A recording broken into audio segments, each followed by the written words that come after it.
আজদাহাকে কবরে নামাও, সেখানেই এই আজদাহা হাজির হয়ে যাবে। অত চিন্তা করার দরকার নেই, কোনো কবরে নামায় দাও। এবার হাজিরা লাশ নামানোর জন্য কবরের সামনে যায় দাঁড়াইছে, আর আজদাহাটা গর্তের ভেতরে গেছে। লাশটা কেবল নামায়া সাথী সঙ্গীরা কবর থেকে উঠছে, আজদাহার সাপটা একে পেঁচায়া ধরছে, সাপ কবরের ভিতরে পেঁচায়া ধরছে। আব্দুল্লাহ ইবনে আব্বাস বলে, অসুবিধা নেই, এমনি কবরে দাও। তার কোন বদআমলির কারণে আল্লাহ তাআলা তার উপরে নারাজ। হাজিরা কবর কমপ্লিট করে হজ্জে বাইতুল্লাহর উদ্দেশ্যে আবার রওনা করেছে। আবার ফেরত এসেছে যখন, এই হাজী সাহেবের বিবির কাছে যায় বলে, এই তোমার স্বামীর কোন 10 গুণ কি তুমি জানো? তোমার স্বামীর কবরের ভেতরে আমরা আজদাহার সাপ দেখেছি। বিয়ে মহিলাটা কান দেয়ার কয়, কত বলছি ব্যবসায় ধোঁকাবাজি করিস না, কত বলছি স্বামী হারাম কামাই করো না, কিন্তু আমার স্বামী খেয়ানত করনেওয়ালা ব্যবসায়ী ছিল।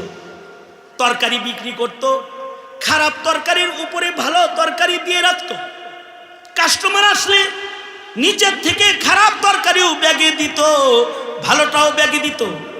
পানিতে ভিজায়া জিনিস ওজন বানাইতো, তারপরে বেচাকেনা করত। এই খেয়ানতের অভ্যাসটা আমার স্বামীর ছিল। আমি বারবার বলেছি, দুনিয়া কামানোর জন্য এমন খেয়ানত করবে না। স্বামী আমারে বলতো, মাল কামাইতে হলে এমনি কামাইতে হয়, তাছাড়া একবেলা খায়া থাকতে হোক। কত বলতাম, একবেলা খাবো কিন্তু ধোঁকাবাজির পয়সা খাবো না। শুনে নাই, এভাবে অর্থের মালিক হয়েছে। আজকে এই খেয়ানতের কারণেই মনে হয় তার কবরে আযাব। আব্দুল্লাহ ইবনে আব্বাস বলে, খেয়ানতের কারণেই তার কবরের ভেতরে আযাব। মুসলমানের ঘরে জন্মাইছে কিন্তু বেঈমান হয়ে কবরে যেতেছে। এরা চিরস্থায়ী দোজখী, কিন্তু এদেরই ডানে বামে এমন কিছু মুসলমান আছে যারা মসজিদে যায় না, ঠিক মতো নামাজ পড়ে না, কিন্তু আলেম দিলে বলে একটু খ্রিস্টান চিনায়া যান। আমাদের ভাইস্তা ভাতিজি, ভাতিজা ভাতিজি, ভাই বেরাদার তো খ্রিস্টান হয়ে গেল।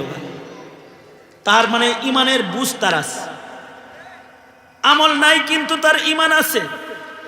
যার আমল নাই কিন্তু ইমান আছে, সে আল্লাহ পাকের উপরে ওয়াহদানিয়তের উপরে বিশ্বাস আছে, রিসালাতের উপরে ইমান আছে। এই মানুষগুলা যদি এই ইমানটা লয়া কোন রকম কবরেও যায়, তাহলে আল্লাহ তাআলা অসন্তুষ্ট বটে, দোজখে তাদের ফেলবেন বটে, কিন্তু দোজখের ভেতরে তাদের রাখবেন না। কোনো না কোনো ভাবে মা বাপ যেমন অবাধ্য সন্তানরেও এক সময় অন্ধকারে ডাক দিয়া সকলের চোখের আড়াল কইরা তাকে যেমন খানা খাওয়ায় দেয়, আল্লাহ তাআলা সকলের চক্ষু আড়াল করে এ সকল বান্দাদেরকেও ক্ষমা করবে। এই কারণেই আল্লাহ পাকের একটা নাম হলো সত্তার। আল্লাহর একটা নাম কি? জোরে বলেন, আওয়াজ করে বলেন, সত্তার। ইয়া সত্তার, আল্লাহ পাকের নাম, এটা একটা জিকির। ইয়া সত্তার, ও সত্তারুল উয়ুব, গুনাহকে ঢেকে দেনে ওয়ালা মালিক। আল্লাহ তাআলা তো মার চাইতে সন্তানকে, মা যেমন সন্তানরে বেশি ভালোবাসে, আল্লাহ তো তার বান্দারে তার চাইতে অনেক বেশি ভালোবাসে। এ কারণে যদি সে ঈমান নিয়ে কবরে যায়, হাসরের মাঠে আল্লাহ তাআলা তারই ঈমানদার বান্দাটাকে, হাদিসে আছে আল্লাহ ঈমানদার বান্দাকে ডাকবে, এই আমার কাছে। কিসের কারণে ডাকবে? ঈমানের কারণে ডাকবে। বান্দা তো ঈমানের কারণে আল্লাহ তাআলা তাকে ডাক দিবে।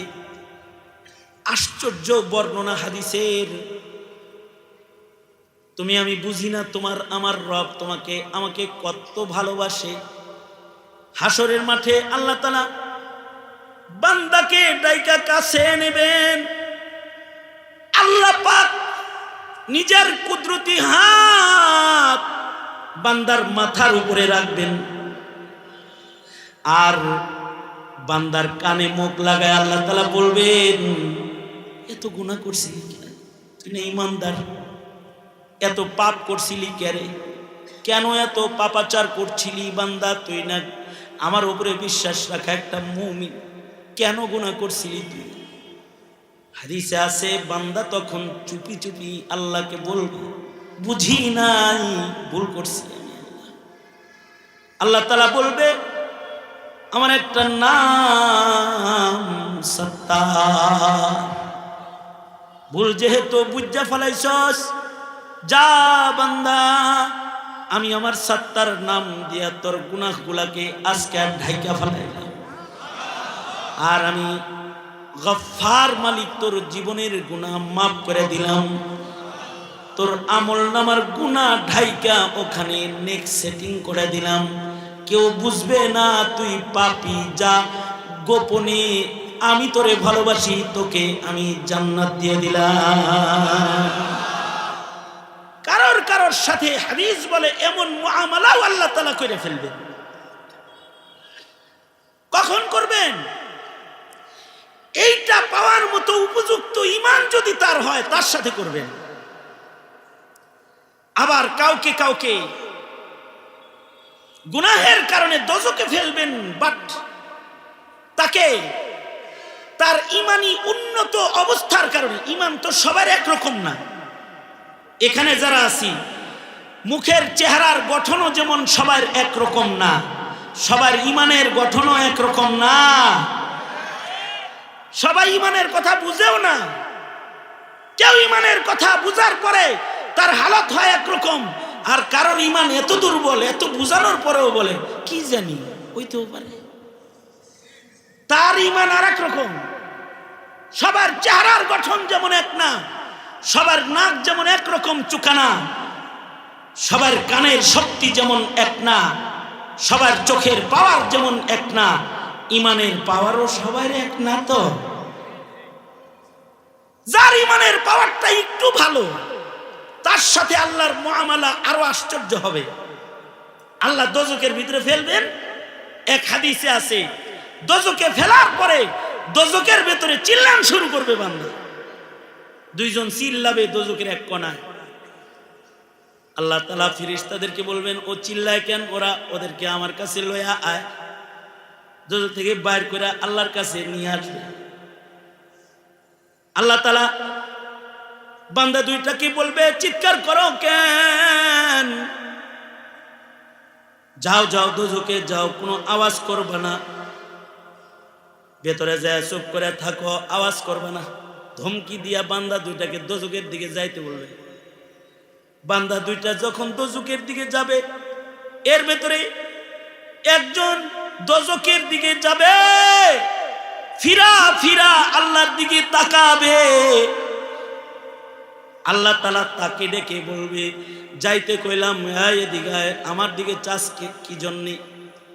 বান্দা বলবে আল্লাহ আলেমদের মুখে শুনছি তুমি মহান দয়া, দুনিয়ায় শুনছি তোমার দয়া অনেক, দোজখে যাইতে বলছো তাই যাই, কিন্তু তোমার রহমত পাওয়ার আশায় ফিরা ফিরা আবার চাই, যদি তুমি আমারে মাফ করো।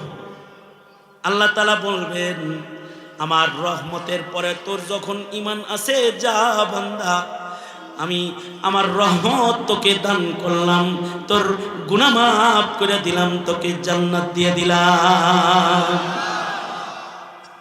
কারোর সাথে এমন আচরণ আল্লাহ পাকের হবে। আরেকজন যে দোজখের দিকে যাবে, হাদিসে আছে সে আর পেছনে তাকাবে না, সে সামনে যাইতেই থাকবে, যাইতেই থাকবে। আল্লাহ তাআলা পেছন থেকে তাকে ডাকবেন, এই বান্দা তোর পাশের যে সে আমার দিকে তাকাইলো, আমার রহমতের পরে তার ঈমান আছে, সে আমার কাছ থেকে রহমত পাইলো, তুই বান্দার কি আমার রহমতের উপরে ঈমানও নাই? তুই দেখি আমার দিকে তাকাস না, তুই দেখি দোজখের দিকে যাস আর যাস। আশ্চর্য বর্ণনা। বান্দা তখন বলবে আল্লাহ দুনিয়াতে নামাজ পড়তে কইছো, আদেশ করছো, আমি মানি নাই। রোজা রাখতে কইছো, তাও করি নাই। কত হুকুম তুমি দুনিয়ায় আমার উপরে করেছো, তোমার হুকুমগুলা দুনিয়াতে আমি পালন করি নাই। আজকে বিচারের দিনে আমাকে দোজকে যাওয়ার একটা হুকুম তুমি সরাসরি করছো। আল্লাহ গো, এই হুকুমটাও যদি তোমার আমি অমান্য করি, তোমার বান্দা হওয়ার দাবি তো আমি করতে পারি না।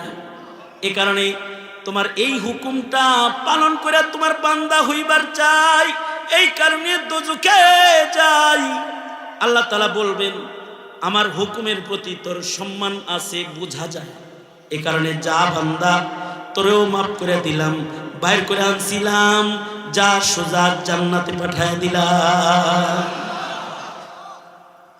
এই মায়াটাও যে আল্লাহ তাআলা কারোর উপরে করবেন, যার কোয়ালিটি ইমানের ভালো হবে তার উপরে করবেন। এইটা হাসানুল হক ইনু আর মুরগি চোরা শাহরিয়ারের মতো কালিমাওয়ালার সাথে না।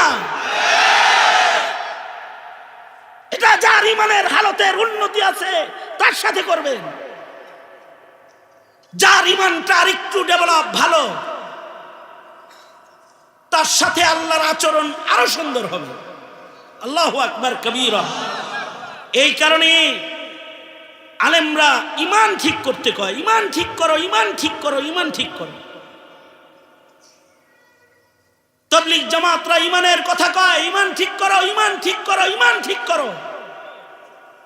কারণ ইমানের হালতের উন্নতির কারণে আল্লাহর আচরণ উন্নত হবে গুনাহগার হইলেও তার উপরে। মুসলিম শরীফের রিওয়ায়াত, মুসলিম শরীফ হলো বুখারী শরীফ যেমন আসাহুল কুতুবি বাদা কিতাবিল্লাহ, ওইরকম একদল উলামায়ে কেরাম বলেন আসাহুল কুতুবি বাদা কিতাবিল্লাহ। মুসলিম শরীফ কোরআন শরীফের পরে সবচেয়ে বিশুদ্ধতম কিতাব সহিহ মুসলিম, কেউ বলে সহিহ বুখারী। এ কারণে মুত্তাফাকুন আলাইহি, যদি কোনো রিওয়ায়াত এমন হয় যেই রিওয়ায়াতটা বুখারীতেও আছে, মুসলিমেও আছে, এই রিওয়ায়াতটা অনেক গুরুত্বপূর্ণ রিওয়ায়াতে পরিণত হয়। হযরত নবী পাক সাল্লাল্লাহু আলাইহি ওয়াসাল্লাম জাহান্নামীদের হালত বর্ণনা করছেন। মুসলিম শরীফ কিতাবুল ঈমান, যে কিছু মুমিনকে আল্লাহ তাআলা নারাজ, দোজখে ফেলবেন ঠিক, কিন্তু সুবহানাল্লাহ বলার লাগে রেডি হয়ে বসেন, ভালো করে একটা সুবহানাল্লাহ করেন। দোজখে ফেলবেন ঠিক, কিন্তু দোজখে ফেলার আগে তাকে অজ্ঞান করে ফেলবেন। এক প্রকারের মওত তার উপরে দিয়ে দিবেন, অজ্ঞান করে ফেলবেন তাকে। অর্থাৎ ডাক্তার যেমন অপারেশন করার আগে রোগীর অজ্ঞান করেন, ডাক্তার যেমন রোগীর পা কাটবে, হাড্ডি কাটবে, রোগীটারে অজ্ঞান করে হাড্ডি কাইটা ফেলায়, রোগী খবর নাই, রোগীর কষ্ট হয় নাই, কথা বলেন না কেন, কষ্ট হয় নাই, কিন্তু অজ্ঞান করে কাটছে, রোগী টের পায় নাই। ডাক্তার যেমন ভাঙ্গা হাড্ডি স্ক্রু লাগাইছে, নাট বল্টু লাগাইছে, রোগীর খবর নাই, অজ্ঞান করে তারপরে তার হাতে নাট বল্টু স্থাপন করেছে, অজ্ঞান করে তার দেহের থেকে তার পা কাইটা আলাদা করে ফেলেছে, অজ্ঞান করে বুক ফাইরা ওপেন হার্ট সার্জারি করেছে, অন্য জায়গার রক কাইটা আইনা হার্টের ভিতরে জোড়া লাগাইছে, এক জায়গার চামড়া কেটে আর এক জায়গায় লাগায় প্লাস্টিক সার্জারির প্রস্তুতি নিয়েছে। এই যে এত কিছু বান্দার দেহের উপরে করছে ডাক্তার, বান্দারে সুস্থ করার জন্য, রোগীর কোনো খবর নাই, অজ্ঞান করে করছে, রোগী অপারেশনের সময় টের পায় নাই। অপারেশন শেষে যখন তাকে সাধারণ বেডে দিয়েছে, এক সময় তার হুঁশ এসেছে, থিয়েটার থেকে তাকে বের করেছে, এবার তার হুঁশ এসেছে।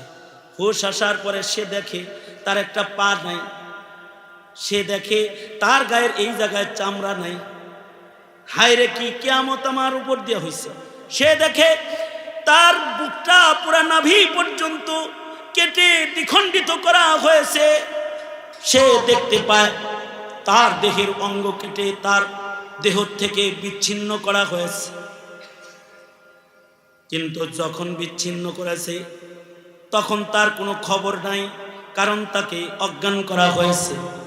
মুসলিম শরীফে আল্লাহর রাসূল বর্ণনা করেছেন, মুসলিম শরীফের রিওয়ায়াত কিতাবুল ঈমান, আল্লাহর রাসূল বলেন, আল্লাহর কিছু প্রিয় মুমিন গুনাহ করছে, কিন্তু তাদের এমন কিছু গুণ আছে যে গুণের কারণে মহান আল্লাহ তাদের পছন্দ করে।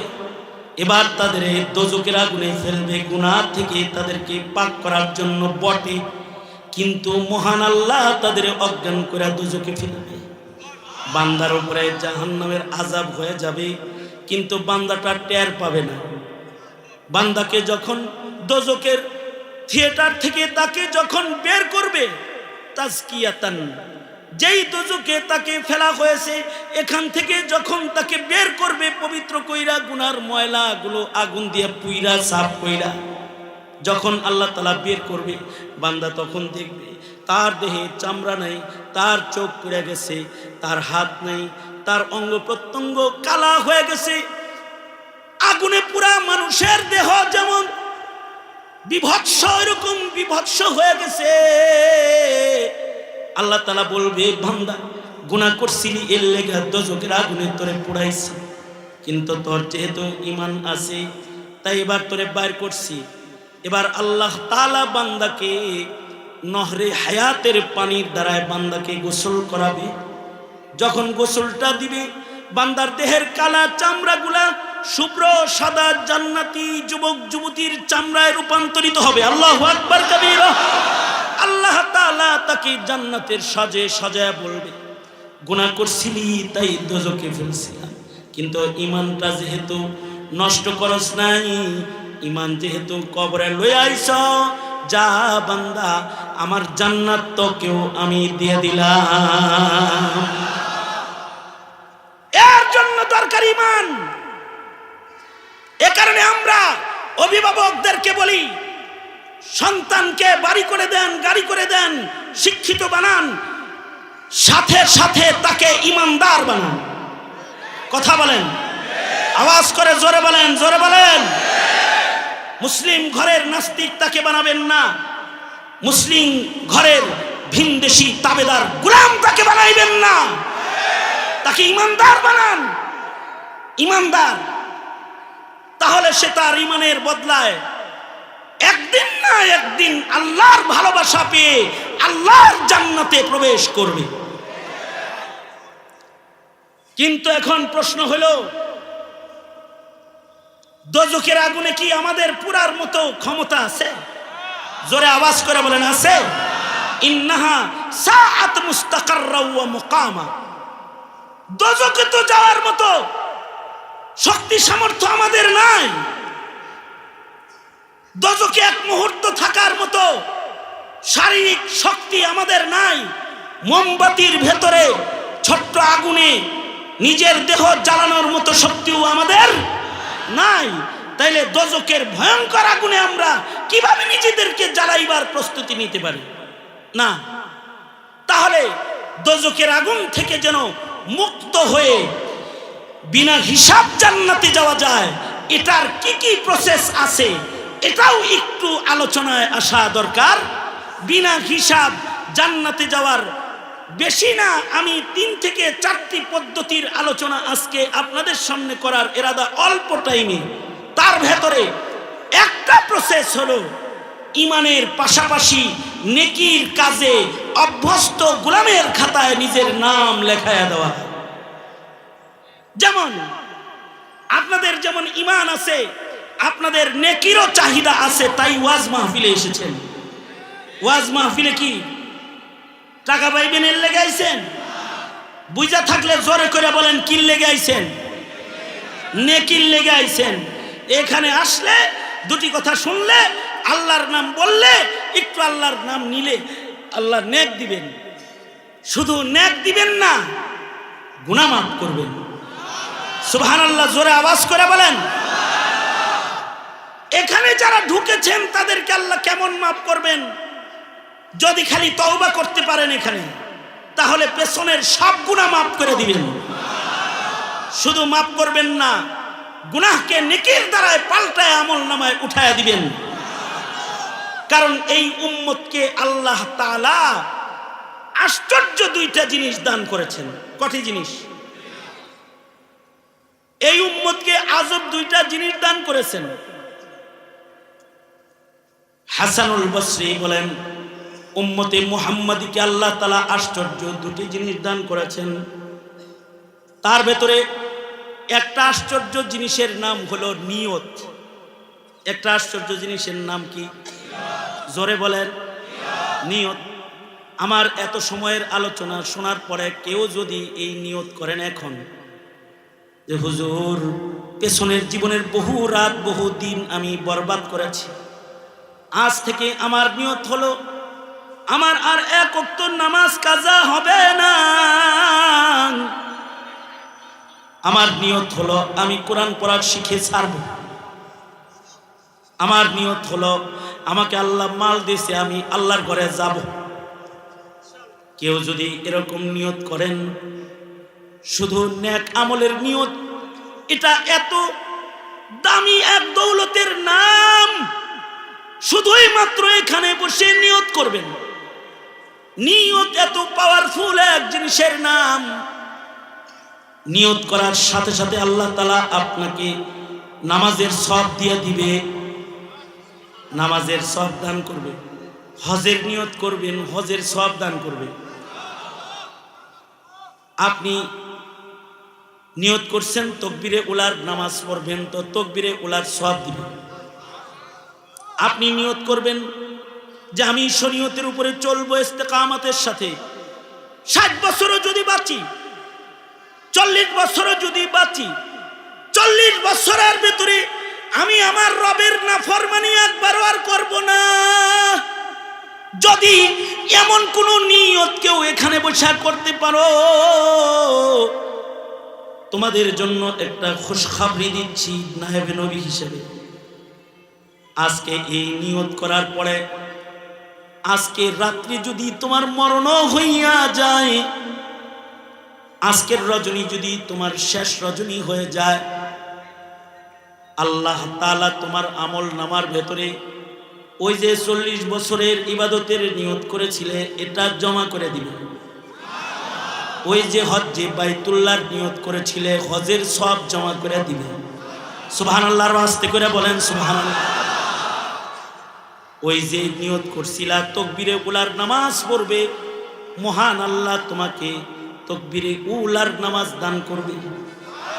ইবাদতের নিয়ত করার সাথে সাথে বান্দাকে, আল্লাহ তো রহমান, আল্লাহ তো দয়ালু, যে বান্দা ইবাদতের নিয়ত করে তাকেও আল্লাহ তাআলা এক পর্ব সওয়াব নিয়তের সাথে সাথে দান করে। যখন বান্দাটা ইবাদত সম্পন্ন করে, বান্দাকে আল্লাহ তাআলা কমপক্ষে 10 গুণ সওয়াব বান্দাকে দান করে। তাইলে বলেন তো নিয়তটা কি ছোটখাটো জিনিস না আজব জিনিস? আজব জিনিস নিয়ত। অস্তিত্ববিহীন বস্তুকে অস্তিত্ব প্রদান করে। আপনি জীবনে হজ করেন নাই, কিন্তু আজকে নিয়ত করছেন করবেন, কালকে আপনি এজেন্সি তালাশ করবেন টাকা জমা দেওয়ার লেগা, রাত্রে মরছেন, কিন্তু আপনি হাজির দপ্তরে নাম। এটা হলো নিয়ত। এ কারণে নেক কাজের আলোচনা যখন হয়, তখন নেক কাজের নিয়ত করলেও এক পর্ব সব জমা হয়। আল্লাহু আকবার জোরে করে বলে। কিন্তু আল্লাহ দয়ালু, গুনার নিয়ত করলে গুনাহ লেখেন। কারণ বান্দাকে আল্লাহ তাআলা ভালোবাসে, তাই মাসিয়াতের নিয়ত করলে মাসিয়াত লেখে না। এ কারণে হাসানুল বসরি বলেন, এই উম্মতকে আশ্চর্য দান আল্লাহ পাকের পক্ষ থেকে দুইটি, একটা হলো নিয়ত, আর আশ্চর্য আর একটা দান হলো তওবা, ইস্তিগফার।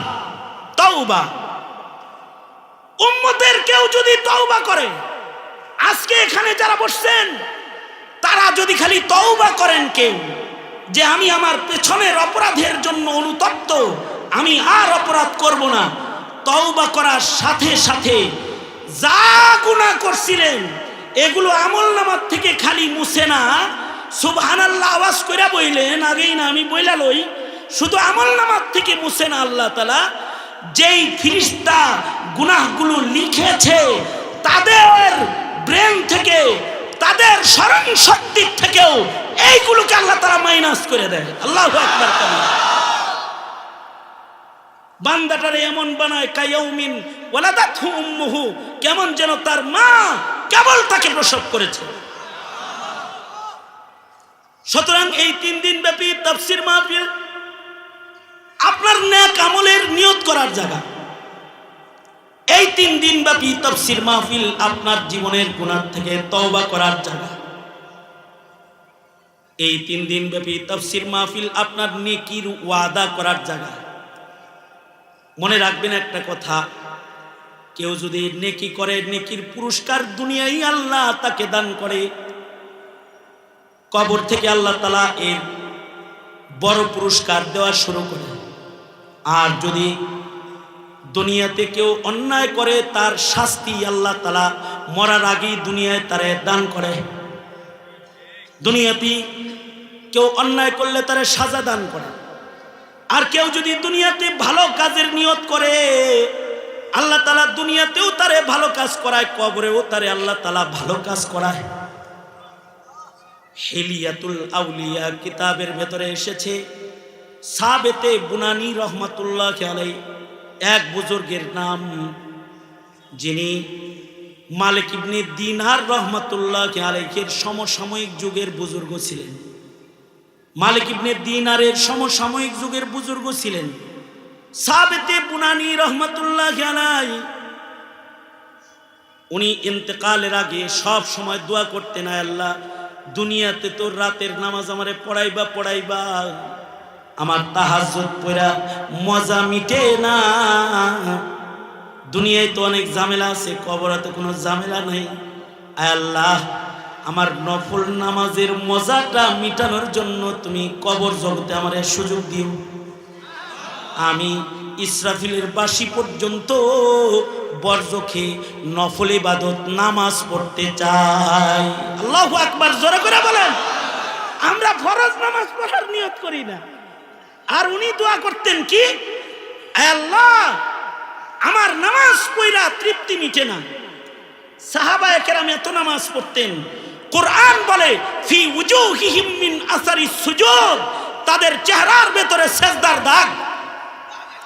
আমি এক মাহফিলে গেছি, এক লোক আমার সাথে দেখা করছে, কয় হুজুর আজকে প্রায় 10 বছর পরে বাইরে হইছে, মানে হে বিএমপি করতো, বিএমপি করতো, জ্বালা যন্ত্রণায় ডুব দিয়েছিল। কত বছর? মাত্র 10 বছর। তারপরে বলতেছে হুজুর দেখেন দেখেন, এই গাড়ের ভিতরে গুলি, মাথার ভিতরে গুলি, এই দেখেন কোপের দাগ, এই দেহের ভিতরে এই জায়গায় এই যে চাইনিজ কোরালের কোপের দাগ। হুজুর দোয়া করেন। কি দোয়া করুন? এর ভাব হলো প্রতিশোধ নেওয়ার দোয়া করেন হুজুর। এর ভাবটা এই। আমি বললাম আমি দোয়া করি তোমার জন্য। নোংরা রাজনীতির গুলির দাগ তোর মাথায় আর ঘাড়ে আছে, আর নোংরা রাজনীতির চাইনিজ কুরালের কপের দাগ তোর দেহে আছে। আমি নায়েবে নবী হিসাবে গণনা হওয়ার কারণে তোর জন্য দোয়া করছি, আল্লাহ যেন এই দাগগুলো নয়, আল্লাহ যেন তোকে ইবাদতের দাগ তোর দেহে দান করে। আমি দোয়া করলাম। আমার কথা শোনার পরে তার মাথা নিচু হয়ে গেছে, হুজুর বুঝি নাই, ভুল হয়ে গেছে। আমি হ্যাঁ, এই কথাটা আল্লাহর কাছে অনেক প্রিয়, বলো ভুল হয়ে গেছে। কিছু ইবাদতের দাগ দেখলো তো, সাজদার দাগ, ফি উজুহিহিম মিন আসারিস সুজুদ। নামাজ পড়েছো, ইবাদত করেছো, ইবাদতের দাগ তোমার কপালে আছে, ওগুলো লও কপালে। তুমি যত ইবাদত করবে, ইবাদতের নিশানা তোমার দেহে ভাসতে থাকবে। গাঞ্জা খাইলে দেহ দেখলেও বোঝা যায় গাঞ্জাখোর। কি কথা বলেন না কেন? আওয়াজ করে জোরে বলেন না কেন? মদ খাইলে দেহ দেখলে বোঝা যায় খোর। ইবাদত করলে দেহ দেখলে বোঝা যায় ইবাদত গুজার।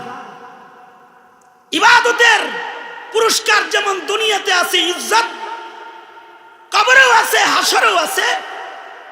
আশ্চর্য, যারা শুধু নামাজ পড়ছে 5 বেলা, আর 5 বেলা তারা ওযু করেছে, সহিহ হাদিস, আল্লাহর রাসূল তাদের ওযুর অঙ্গের চমক দেখে তাদেরকে আগে আগে শাফাত করে, দোজখে তাদের পড়তে দিবেন না, শাফাত করে নবীজি কাউসার পিলায়ে তাদের আগে আগে জান্নাতে প্রবেশ করাবেন। আল্লাহু আকবার, জোরে জোরে বলো। তাইলে ইবাদত করার দরকার আছে না নাই? এই জোরে বলো, আছে না নাই? তুমি আমি তো দুনিয়ায় ইবাদত করার নিয়ত করি না, কিন্তু সাবেতে বুনানি রহমতুল্লাহি আলাইহি উনি দোয়া করে, ওগো আল্লাহ, নামাজ পড়া তৃষ্ণা মিটে নাই, কবরে নামাজ পড়ায়। হিলিয়াতুল আউলিয়াতে এসেছে, ওনার মৃত্যু হওয়ার পরে কিছুদিন পরে ওনার কবর ভেঙে গেছে, বৃষ্টিতে পানির ঢলে কবরের একটা ইট খুলে গেছে, কাঁচা ইটের কবর একটা ইট পড়ে গেছে নিচে, আর কবরটা খোলা হয়ে গেছে। জমানার আলেমরা যায় কবরের পারে যায় দাঁড়াইছে কবর ঠিক করার জন্য। যখন ছিদ্র হইছে কবরটা মাটি দিয়ে ঠিক করবে, তো একটু তাকাইছে, তাকায় দেখি ঘরটা একটা জান্নাতের বাগান, আর কবরের ভেতরে সাবেতে বুনানি সেজদায় পড়ে রয়েছে। कदम सूए मरकद नजर सूए दुनिया, कदम सूए मरकद नजर सूए दुनिया, किधर जाना है और किधर देख रहा है, किधर जाना है और किधर देख रहा है।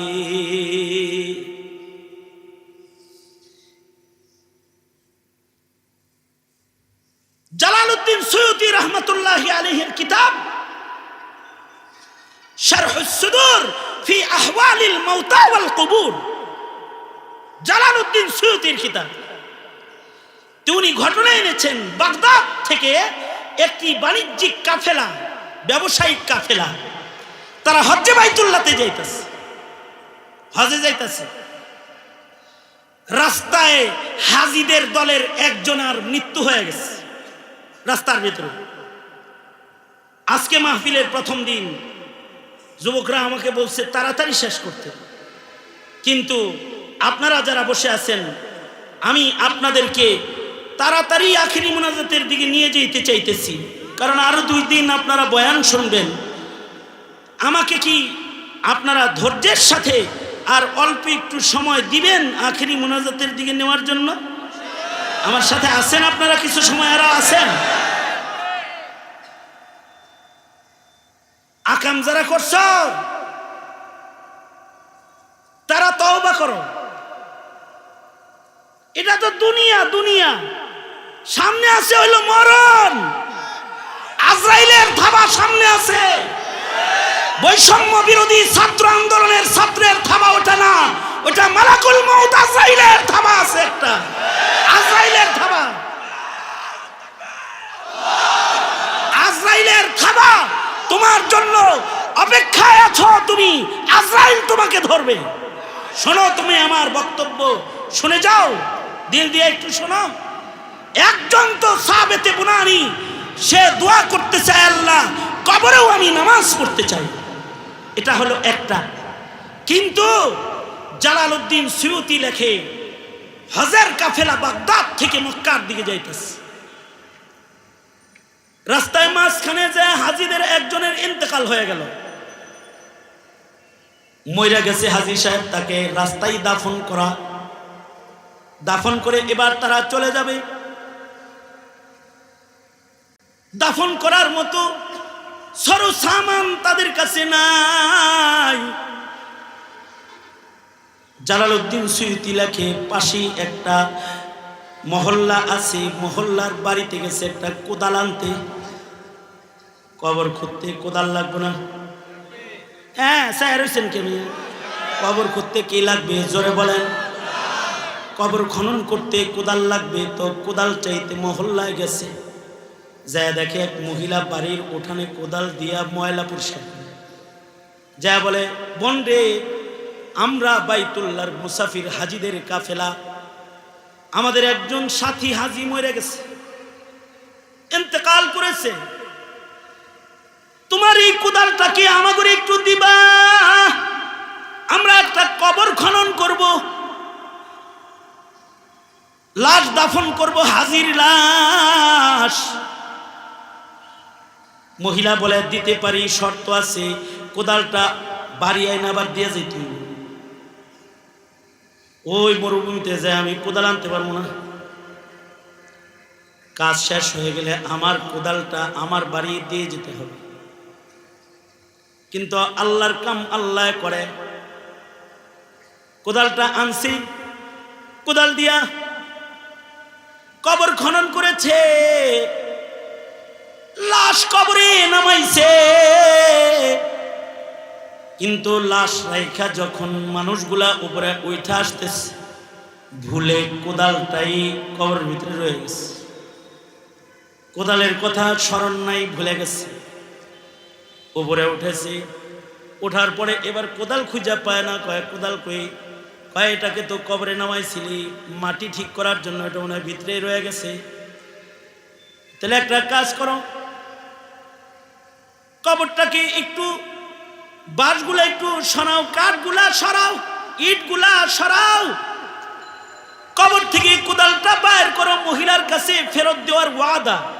জালালউদ্দিন সুয়ুতি তাফসীরে জালালাইন যিনি লিখেছেন, জালালউদ্দিন সুয়ুতি, উনি লেখেন, এই কবর থেকে কোদাল উঠানোর জন্য কাঁচা ইটগুলা যখন সরাইছে, সরানোর পরে নিচের দিকে নজর করে তাকায় দেখে এই মাইয়িতের কবরের মাটি তারে চাপ দিয়া ধরছে, আর এই কোদালের সাথে তার হাত কারা যেন আগুনের রশি দিয়ে বাঁধা রাখছে।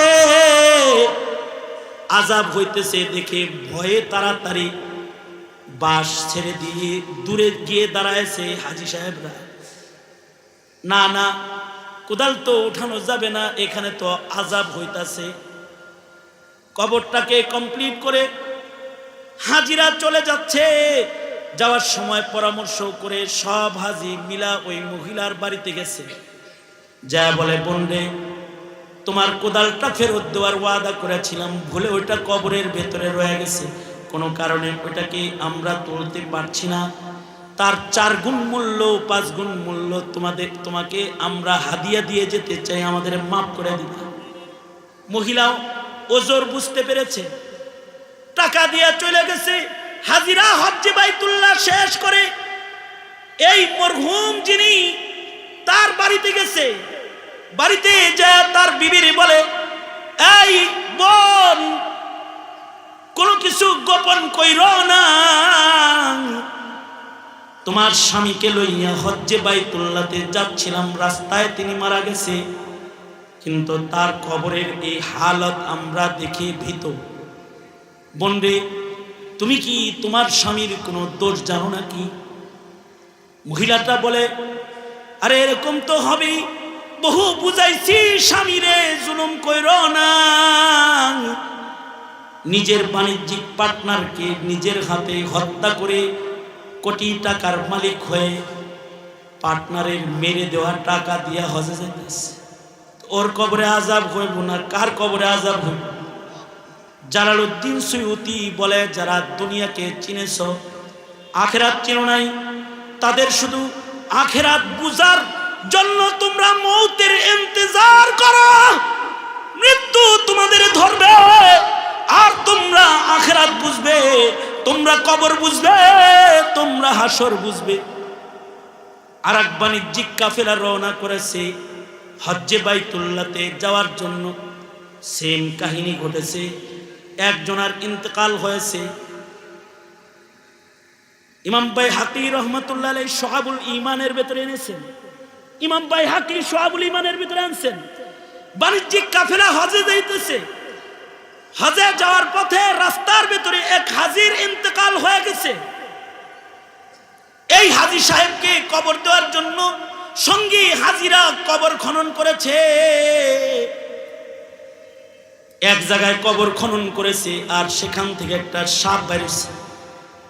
ভয়ে দ্বিতীয় জায়গায় লাশ নিয়ে অন্যত্র আরেকটা কবর খনন করেছে। সেখানেও কবর খনন করে শেষ, এবার লাশ নামাবে আর দেহের সাপ একটা বাইরে আজদাহা বাইর হয়। ওখান থেকে লাশ সরায়া অন্য কবরে নিয়ে গেছে। আর এক জায়গায় নতুন কবর খনন করে হাজী সাহেবকে কবরে নামাবে, কিন্তু কবরের ভিতরে আবার সাপ আইসা পড়ছে। বাইহাকি শরীফের রিওয়ায়াত, ইমাম বাইহাকি এনেছেন শুআবুল ঈমান। এই হাজির কাফেলা খবর পাইল পাশেই আব্দুল্লাহ ইবনে আব্বাস রাদিয়াল্লাহু আনহুমা নবীর সাহাবী আছে। সাহাবায়ে কেরামের ভেতরে সবচেয়ে বেশি যিনি কোরআন বুঝছেন আব্দুল্লাহ ইবনে আব্বাস, যার মাথায় হাত রেখে আল্লাহর রাসূল ইলমের দোয়া করেছেন। আর তিনি নবী পাকের কাছ থেকে সবচেয়ে বেশি ইলম হাসিল করেছেন। পাশের কাফেলায় আব্দুল্লাহ ইবনে আব্বাস আছে, হজের কাফেলায়। হাজিরা আব্দুল্লাহ ইবনে আব্বাসের কাছে গেছে, যা বলে আব্দুল্লাহ ইবনে আব্বাস রাইসুল মুফাসসিরিন গো, 3 জায়গায় কবর খুঁড়লাম এক মাইয়িতরে কবরে রাখার জন্য। যেই জায়গায় কবর খুঁড়ি ওই জায়গায় কবরের ভেতর থেকে সবাইকে কবরে নামাও, সেখানেই এই আজদাহা হাজির হয়ে যাবে। অত চিন্তা করার দরকার নেই, কোনো কবরে নামায় দাও। এবার হাজিরা লাশ নামানোর জন্য কবরের সামনে যায় দাঁড়াইছে, আর আজদাহাটা গর্তের ভেতরে গেছে। লাশটা কেবল নামায়া সাথী সঙ্গীরা কবর থেকে উঠছে, আজদাহার সাপটা একে পেঁচায়া ধরছে। সাপ কবরের ভিতরে পেঁচায়া ধরছে। আব্দুল্লাহ ইবনে আব্বাস বলে অসুবিধা নেই, এমনি কবরে দাও। তার কোনো বদআমলির কারণে আল্লাহ তাআলা তার উপরে নারাজ। হাজিরা কবর কমপ্লিট করে হজ্জে বাইতুল্লাহর উদ্দেশ্যে আবার রওনা করেছে। আবার ফেরত এসেছে যখন, এই হাজী সাহেবের বিবির কাছে যায় বলে, এই তোমার স্বামীর কোনো 10 গুণ কি তুমি জানো? তোমার স্বামীর কবরের ভেতরে আমরা আজদাহার সাপ দেখেছি। বিয়ে মহিলাটা কান্দে আর কয়, কত বলছি ব্যবসায় ধোঁকাবাজি করিস না, কত বলছি স্বামী হারাম কামাই করো না, কিন্তু আমার স্বামী খেয়ানত করনেওয়ালা ব্যবসায়ী ছিল। তরকারি বিক্রি করত, খারাপ তরকারির উপরে ভালো তরকারি দিয়ে রাখতো। কাস্টমার আসলে নিচের থেকে খারাপ তরকারিও ব্যাগে দিত, ভালোটাও ব্যাগে দিত। পানিতে ভিজায়া জিনিস ওজন বানাইতো, তারপরে বেচাকেনা করতো। এই খেয়ানতের অভ্যাসটা আমার স্বামীর ছিল।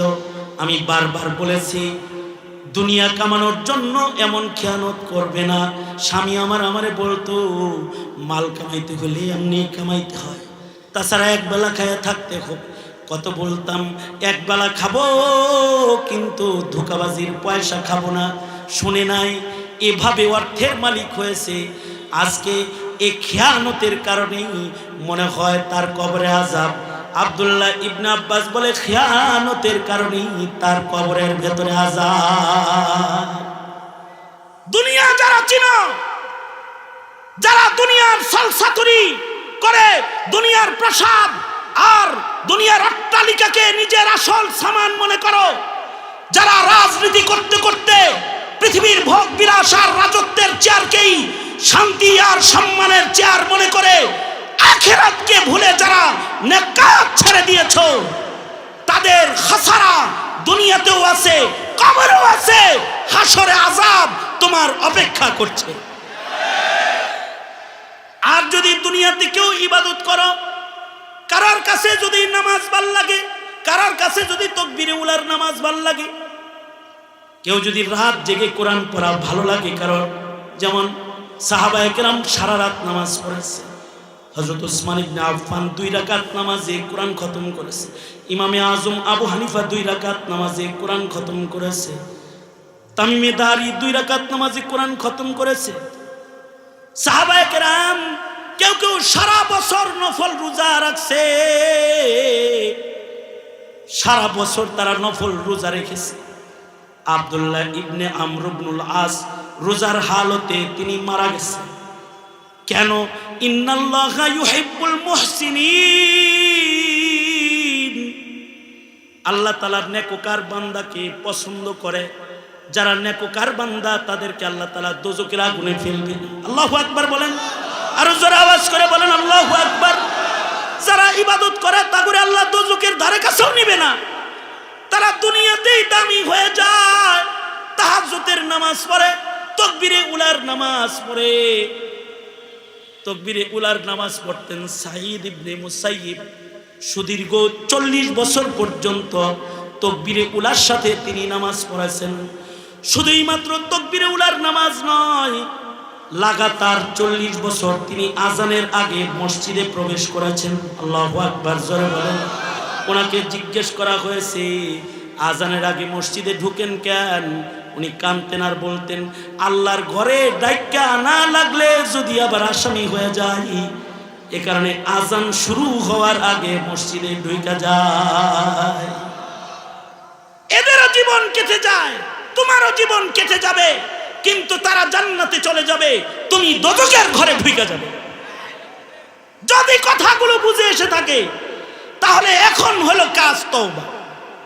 কেউ যদি তওবা করে তার পেছনের সব গুনাহ মাফ করে কে? জোরে আওয়াজ করে বলে। আর সামনের জিন্দেগি হবে সুন্নতি জিন্দেগি, ঠিক কিনা? জোরে বলেন, আওয়াজ করে জোরে বলেন। সুন্নতি জিন্দেগি কোনটা? পাগড়ি পরা, দাড়ি রাখা, টুপি পরা, পাঞ্জাবি পরা, এইটা খালি, এটা মুনাফিকেরও ছিল। সুন্নতি জিন্দেগি হলো দরদওয়ালা জিন্দেগি, রহমওয়ালা জিন্দেগি, পরের উপরে ইহসানওয়ালা জিন্দেগি, ধৈর্যের জিন্দেগি, ক্ষমার জিন্দেগি। ক্ষমার জিন্দেগি। পাগড়ি মাথায় দিয়ে ঘুরো আর প্রকাশ্যে দিবালোকে মানুষ মারো, তুমি নবীওয়ালা কাজ করো না, তুমি জুলুম করো, অত্যাচার করো, জালেম তুমি জুলুম করো। তুমি পাগড়ি পরে ঘুরো, লম্বা জামা গায়ে দিয়ে ঘোরাফেরা করো আর রাজপথে মানুষ হত্যা করো, এটা নবীওয়ালা কাজ না, এটা ইবলিসের এজেন্ডা তুমি বাস্তবায়ন করছো। হ্যাঁ, ইবলিসের এজেন্ডা তুমি বাস্তবায়ন করছো। শান্তি শৃঙ্খলার বাংলাদেশকে তুমি এক ধ্বংস রাজ্যে পরিণত করার চক্রান্তে মেতে আছো, ঠিক কিনা? জোরে আওয়াজ করে বলেন, আর জোরে আওয়াজ করে বলেন, ঠিক না? ঠিক জোরে বলেন। আদর্শিক সুন্নত আছে। নবীজির আদর্শ হলো ক্ষমা করে দাও, নবীজির আদর্শ হলো ধৈর্য ধরো, নবীজির আদর্শ হলো আল্লাহর জমিনে আল্লাহর খেলাফাকে কায়েম করো, এটা নবীর আদর্শ। সুতরাং তুমি নবীর আদর্শ বুঝো না, যে নবীর আদর্শ বুঝে না ফাকাদ আবা, সে ইসলাম অস্বীকার করে। জোরে বলেন, চিল্লায় জোরে আওয়াজ করে বলেন। সুতরাং হে যুবক, তোমার মুমিন হিসাবে তোমার প্রজন্মকে ইমানদার বানাইতে, তোমার শিক্ষা সিলেবাসকে মুসলমানের সিলেবাস বানাইতে, তোমার দেশের সংবিধানকে ইসলামের সংবিধান বানাইতে, নাস্তিক মুরতাদের রাজকে তছনছ করে ঈমান আর ইসলাম আর শান্তির রাজ করতে তোমার মতো মানুষকে যদি বারবার জীবন দিতে হয়, তুমি বারবার জীবন দিবে। আল্লাহর জমিনে নাস্তিক মুরতাদ কাফেরের হুকুমত তুমি সহ্য করবে না। এটাই আল্লাহর পছন্দ, এটাও নবীর সুন্নাহ। সুতরাং এ জাতি দিনের পথে চলতে ঐক্যবদ্ধভাবে সামনে বিজয়ের নিশান উড়াতে, দেশ রক্ষার্থে, ইসলাম রক্ষার্থে, স্বাধীনতা রক্ষার্থে, ইজতিমা রক্ষা করতে, কাকরাইল রক্ষা করতে, ইসলামের দেশে ইসলামের কাজ দাওয়াত ও তাবলীগ রক্ষা করতে খাতমে নবুয়তকে রক্ষা করতে যদি উলামায়ে দ্বীন আপনাদেরকে ডাক দেয়, তাহলে নবীর সুন্নতের ডাক হিসাবে নায়েবে নবীদের পাশে দাঁড়াইতে সব সময় সদা প্রস্তুত থাকবেন তো ইনশাআল্লাহ?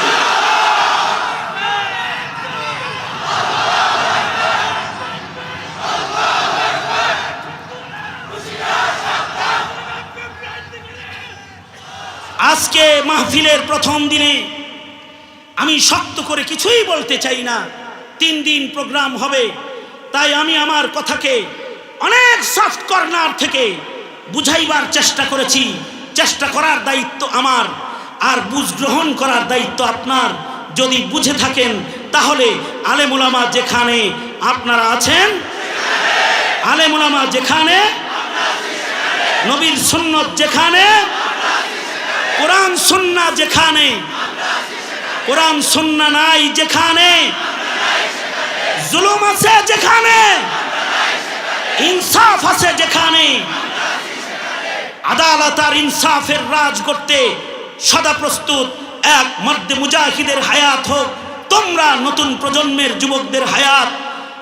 আর ইবাদতের রাজ করতে এদেশের বয়োবৃদ্ধদের বাকি হায়াত হোক, নামাজ, জিকির, তিলাওয়াত ও সাদাকা খায়রাতের হায়াত। আর এ দেশের প্রজন্মের হায়াত হোক সাচ্চা পাক্কা একজন ইমানদারের হায়াত। আল্লাহ কবুল করো ইনশাআল্লাহ। বলে রাজি তো ইনশাআল্লাহ? তওবা করিতেছি ইনশাআল্লাহ, তওবা করছি। হাত তোলেন, বলেন ইয়া আল্লাহ তওবা করিতেছি, আর কোনোদিন গুনাহ করব না। ইয়া আল্লাহ আর নামাজ কাজা করব না। ইয়া আল্লাহ কারোর উপরে জুলুম করব না। ইয়া আল্লাহ মিথ্যা বলবো না, গীবত করব না, চগলখুরি করব না, হারাম খাইব না, হারাম পথে চলবো না ইনশাআল্লাহ। চিল্লায়া বলেন, সুজা করেন। আমি আপনাদের কাছে এই মসজিদের জন্য দোয়ার আগে 3 মিনিটের একটি কাজ করব। সেটা হলো মসজিদের দান তহবিলে খুশি খুশি অনেকেই মাহফিলে দিতে চান, তাদের কাছে যুবকরা ভলেন্টিয়ার হয়ে ভেতরে ঢুকবে। ওরা ভলেন্টিয়ার হয়ে ঢুকবে, আপনারা সাদাকা করবেন এবং আমি আপনাদেরকে তাওহীদের কিছু কালিমা